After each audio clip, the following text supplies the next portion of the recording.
Madame, Monsieur, bonsoir. Au sommaire de cette édition, un nouveau projet GSM a été présenté hier à l'Assemblée territoriale.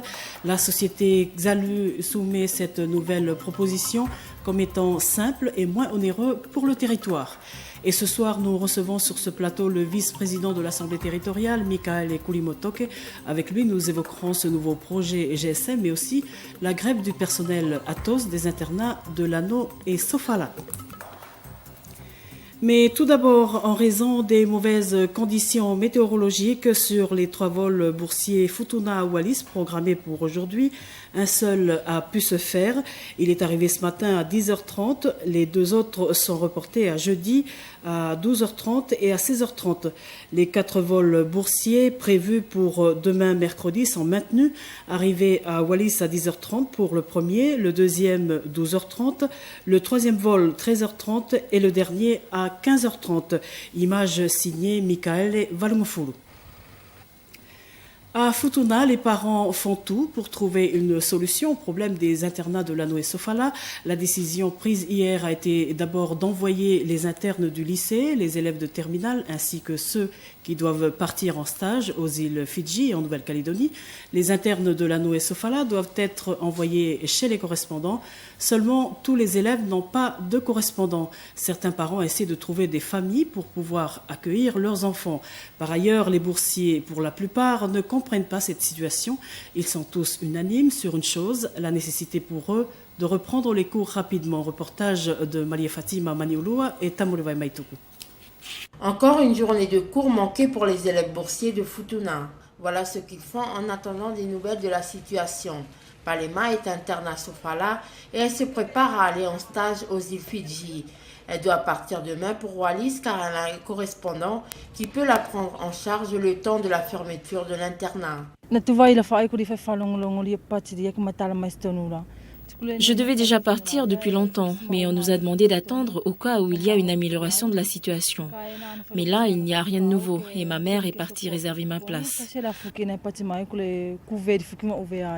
Je dois partir demain, mais là, les vols sont annulés à cause du temps.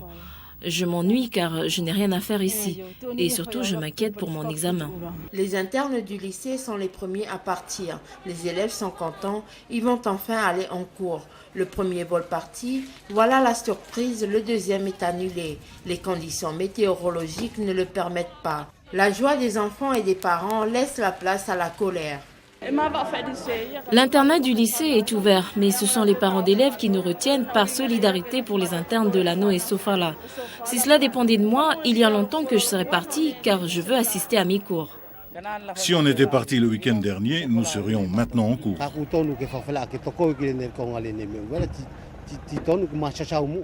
Avant de prendre une telle décision, tous les parents d'élèves de Futuna doivent se réunir pour en parler.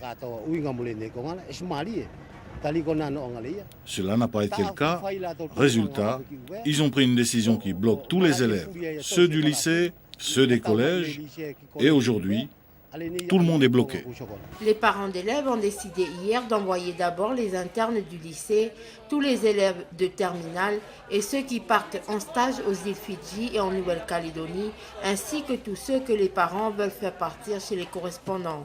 Les autres vont attendre la réouverture des internats de Lano et de Sofala. J'ai essayé de demander de l'aide auprès des parents de Wallis et je n'ai pas de réponse. Ceux qui veulent envoyer leurs enfants, qui ont des bons correspondants à Wallis, on va les laisser partir. Après, ça va être leur problème. C'est sous la responsabilité du correspondant. Pour les autres, de Lano et Sofala, nous, on garde nos enfants. Marie-Noël et Marie-Pierre font partie de ceux qui n'ont pas de correspondant. Leurs parents essaient de trouver une famille. C'est bon partir, mais le problème, c'est que nos enfants, il n'y a pas de correspondant. Et là, si on voit que la grève, elle se prolonge, on est obligé de voir pour chercher un correspondant à Wallis pour nos enfants. Les parents d'élèves verront le vice-recteur demain pour trouver une solution. En attendant, ceux ayant des correspondants seront présents au cours, tandis que les autres devront rattraper leur retard. Et comme je vous l'annonçais dans les titres, nous sommes ce soir avec Mikael Kulimotoke, vice-président de l'Assemblée territoriale. Bonsoir et merci de votre présence. Bonsoir Marie-Jo. Comme nous venons de voir, ce sont là les conséquences de la grève du personnel Atos des internats de Lano et Sofala. Annulation, reprogrammation des vols boursiers Futuna-Wallis. Comment réagissez-vous devant cette situation?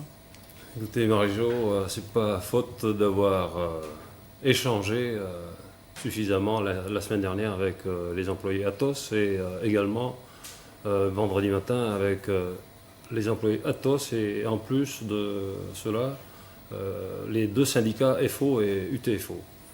On leur a expliqué que, effectivement, on comprend leurs doléances et leurs attentes également, puisque un de nos aînés, président de l'Assemblée, leur a promis, sur un protocole d'accord en février, l'augmentation de leur salaire. Maintenant, il faut qu'on reste sur la légalité également, hein, puisqu'il y a des textes de loi qui régissent le fonctionnement. Je me base sur l'arrêté 2009 par exemple, qui dit que, et les employés d'Atos le comprennent très bien, on ne peut pas faire d'augmentation en cours d'année. Mais justement, est-ce qu'on peut revenir sur un protocole d'accord qui a déjà été signé? On peut y revenir dans le sens où c'est un politique, hein, c'était une décision politique parallèle en concordance avec les syndicats.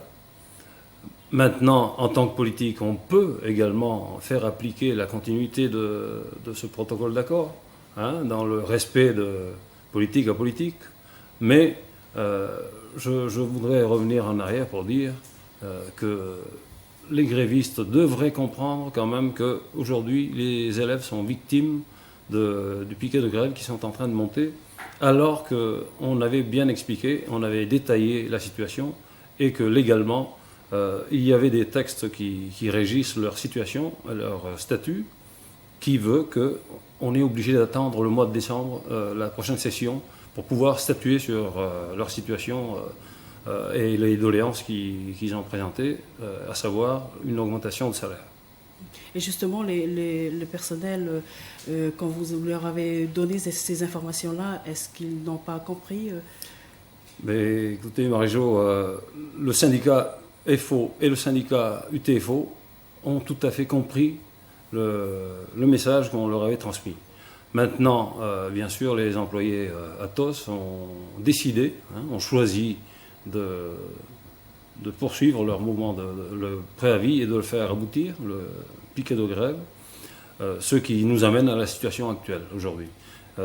C'est ce que je vous disais tout à l'heure, c'est pas faute de leur avoir expliqué la situation et le détail de ces problèmes d'arrangement politique avec les politiques, puisque au mois de décembre dernier, il y a eu des lignes budgétaires qui ont été votées, comme tous les ans. Hein. Toutes les lignes budgétaires du budget territorial ont été votées de décembre jusqu'au mois de décembre également. On ne peut pas faire de changement, de modification entre-temps, surtout pour une ligne budgétaire qui est déjà tracée jusqu'en décembre. Ce qui revient à dire que à la session de décembre, on pourra examiner la situation actuelle des Atos, et c'est ce qu'on leur a expliqué la dernière fois.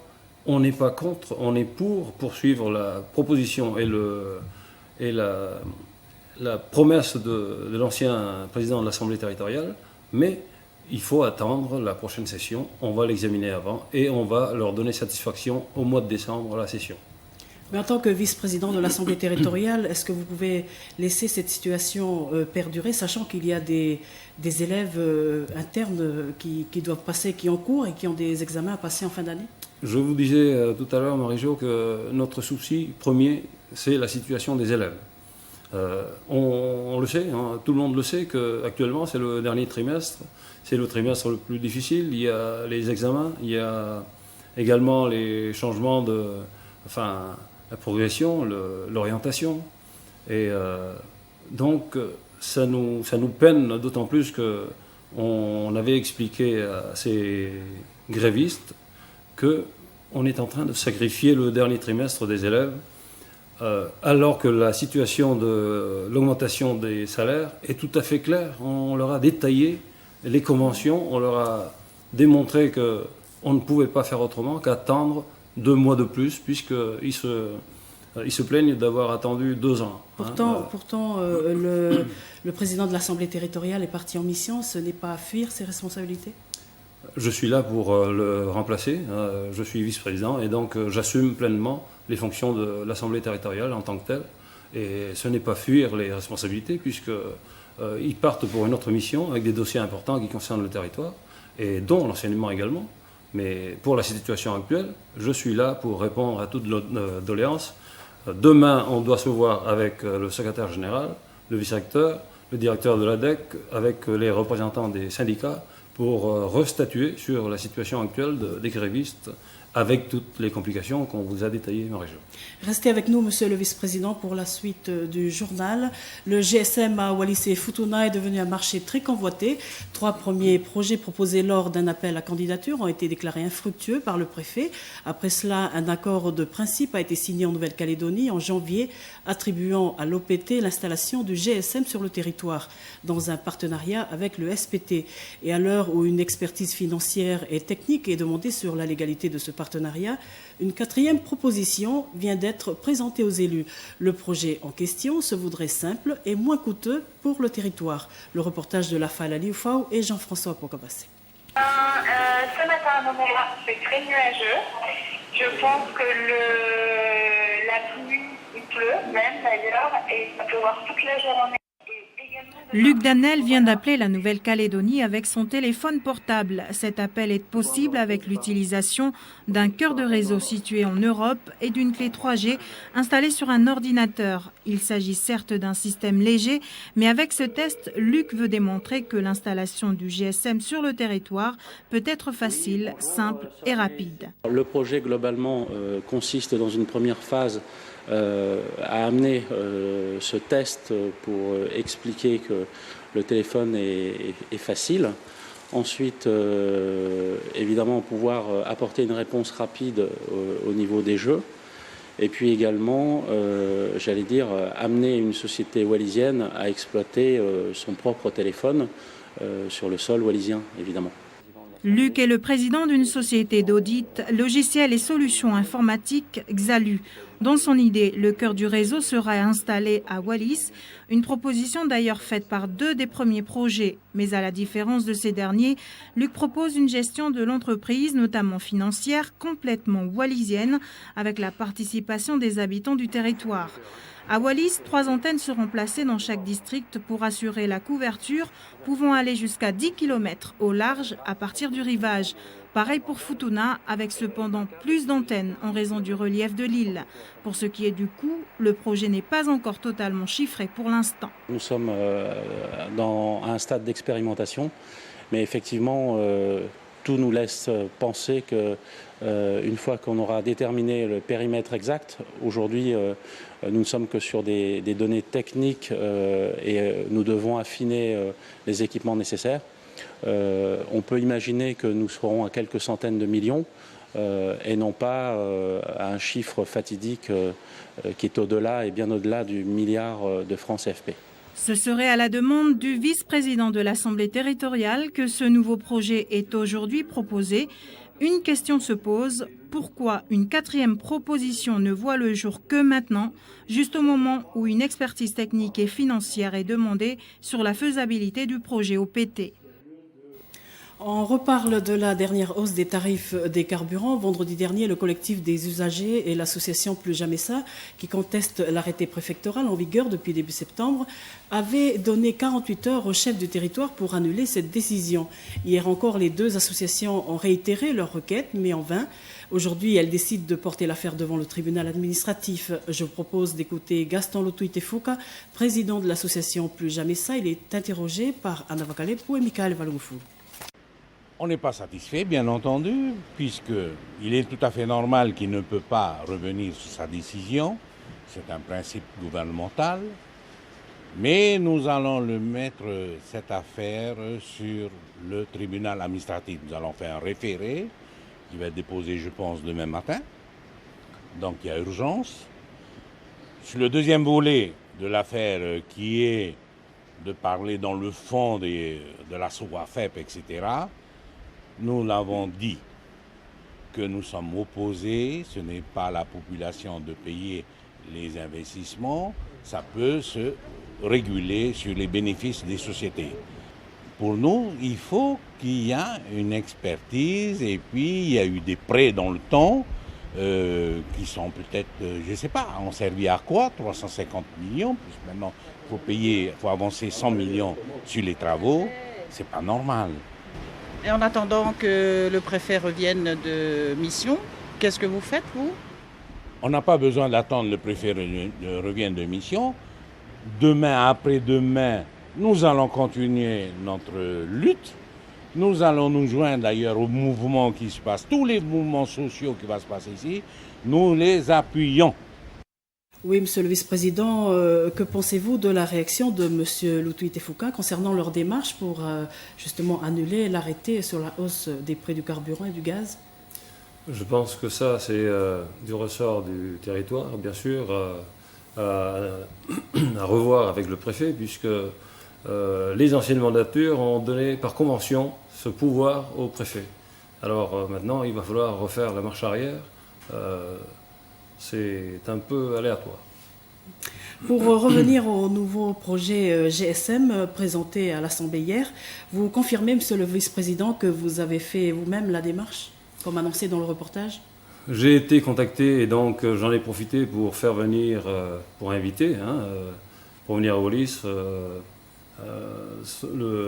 l'enfant du pays que vous avez vu sur les images, et donc pour venir démontrer au territoire de Wallis-et-Futuna, qui est son territoire d'origine, qu'on peut effectuer ce projet tout simplement, sans avoir recours à tous ces tracas qui ont amené à un montant d'1,5 milliard. Voilà. Mais nous savons tous que la téléphonie mobile, c'est de la compétence de l'État. Est-ce que le territoire peut faire cette démarche? Dans le projet de convention, dans la convention que le préfet a avancée auprès de la Calédonie, il est dit dessus que le préfet nous délègue au territoire la compétence des télécommunications. Et donc c'est sur ce volet qu'on a profité pour faire expérimenter un peu sur le terrain, localement, et démontrer à la population de Wallis-et-Futuna que c'est possible sans avoir recours à toutes ces complications qui représentent au bout un gouffre financier pour le territoire. Et pourquoi ce nouveau projet n'a été présenté que maintenant aux élus?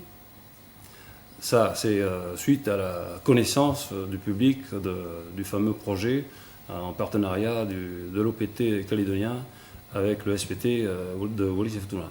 Maintenant, autour de ce projet, vous le savez tous qu'il y a eu pas mal de polémiques et également au niveau de la Nouvelle-Calédonie, la Fédération des fonctionnaires s'est soulevée, s'est manifestée contre ce projet et personnellement, je le sais également que le conseil d'administration de l'OPT de Nouvelle-Calédonie a été unanime pour rejeter ce projet. Ça veut dire que le projet OPT va tomber à l'eau? Il faut dire ça, Marie-Jo, il faut appeler un chat un chat. Et quel est l'avis de l'Assemblée territoriale sur ce nouveau projet GSM? Il va falloir réétudier des possibilités, puisque le souci premier des élus, c'est d'éviter des gouffres financiers potentiels et supplémentaires au territoire. Quand on sait que 1,5 milliard, sur les 1,5 milliard, le territoire doit assumer et supporter 923 millions, vous comprenez, Marie-Jo, que notre souci est de réduire vraiment au strict minimum ce chiffre. Les 3 autres opérateurs avaient aussi proposé des projets moins chers. À ma connaissance, le préfet a rendu l'appel à candidature infructueux puisque ces opérateurs ne présentaient pas les critères exigés pour faire face à ce projet. Et comparé à l'OPT, est-ce qu'on va refaire un appel à candidature? J'ose espérer que le préfet réagira positivement dans ce sens-là. Je vous remercie beaucoup, Monsieur le Vice-président, pour toutes ces précisions. Merci. Voilà, c'est la fin de ce journal. Merci de votre fidèle attention. Dans quelques instants, vos prévisions météorologiques pour ce soir et demain avec Lucia Kilama. Demain soir, vos informations vous seront données par Violetta Tafilani. Passez une excellente soirée sur la première. Au revoir.